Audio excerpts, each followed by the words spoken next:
ওম নমস্কার, মিঠুন আর্যসনিক চ্যানেলে আপনাদেরকে আমার স্বাগত।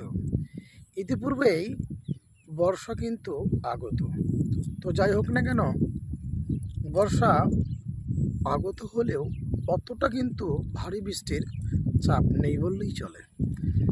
যাই হোক, যেমন এই ভারী বর্ষণের ফলে বা জলের ফলে অনেক জমির যে সমস্ত আগাছা এবং যেগুলো কেটে ফেলা হয়েছে সেগুলো কিন্তু পচন ধরতে সক্ষম।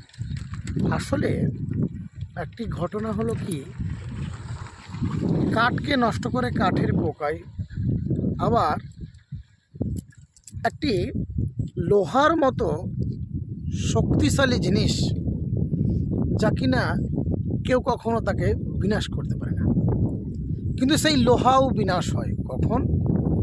যখন এই বর্ষার জল কিংবা অন্য কোনো জল সেই লোহার গায়ে যদি স্পর্শ করে তাহলে মরিচা পড়বে।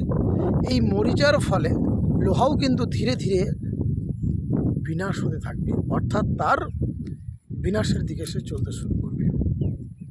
আমাদের এই মনুষ্য সমাজ, ঈশ্বর সর্বোত্তম প্রাণীরূপে সৃষ্টি করেছেন আমাদেরকে। এই সর্বোত্তম সৃষ্টির মধ্যে আমরা, অর্থাৎ এই মানুষেরা, এই মানুষ কিসে সৃষ্টি হয়, কিসে ধ্বংস হয় জানেন?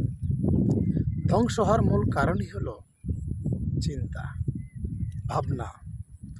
অনেক রকমের চিন্তা ভাবনা এসে আমাদের মধ্যে প্রবেশ করে, তখন আমরা ঠিকভাবে খেতে পারি না, ঠিকভাবে ঘুমোতে পারি না, ঠিকভাবে যে সমস্ত কাজ সেগুলো আমরা করতে পারি না। এর ফলে হয় কি, আমাদের শক্তিশালী, অর্থাৎ আমরা যে শক্তি, আমার যে ক্ষমতা, সেটা আস্তে আস্তে বিলুপ্ত হয়ে যায়।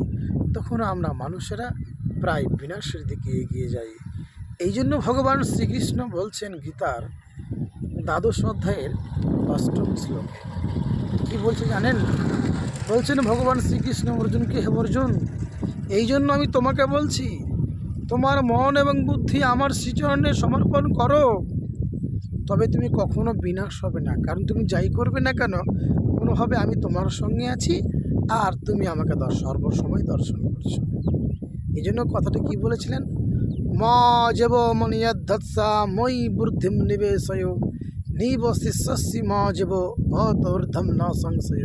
হে অর্জুন, তোমার মন এবং বুদ্ধি আমার শ্রীচরণে সমাহিত করো, তুমি সর্বদা আমার নিকটে বাস করবে, এতে কোনো সংশয় নেই, কোনো অনিশ্চয়তা নেই। তো যাই হোক ভিউয়ার্স, আপনাদেরকে বলবো, আপনাদের চিন্তা ভাবনা অযথা না করে বলুন, হে ঈশ্বর, আমি তোমার শরণাপন্ন হচ্ছি, তুমি আমাকে সঠিক পথ দেখাও, যাতে করে সেই পথের অনুসন্ধান পেয়ে আমাকে কখনোই জাগতিক চিন্তায় যেন আমি ডুবে না মরি। এর থেকে কী হবে? নিজেকে শান্তি এবং আনন্দ দিতে পারবেন। যাই হোক, আজকের এই ভিডিওটি যদি ভালো লেগে থাকে, লাইক, শেয়ার, কমেন্ট করবেন। নমস্কার।